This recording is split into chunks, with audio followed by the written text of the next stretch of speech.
আসামে মা কালী মন্দির ভেঙে দিলেন। আজ যদি মা কালী মন্দির বাংলায় ভাঙা হতো তাহলে আপনারা কি করতেন? ডান্স বাংলা ডান্স করতেন কয়েকজনকে নিয়ে গিয়ে। এখানে যদি মা কালী মন্দির ভাঙা হতো তাহলে আপনারা কি করতেন? আগে কি বলতেন? ममता जी दुर्गा पूजा करने नहीं देता है, सरस्वती पूजा करने नहीं देते हैं।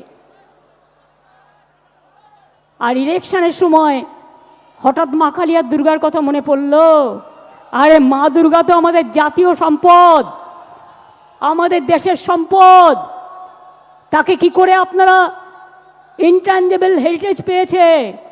জেনে রাখুন, জগন্নাথ ধাম যেমন করে দিয়েছি, আগামী দিন ওই জগন্নাথ ধামের অনুকরণে একটা দুর্গা অঙ্গন আমি বাংলায় করে দেব। তার কারণ সারা বছর যাতে মানুষ চিনতে পারে, আসতে পারে, দেখতে পারে।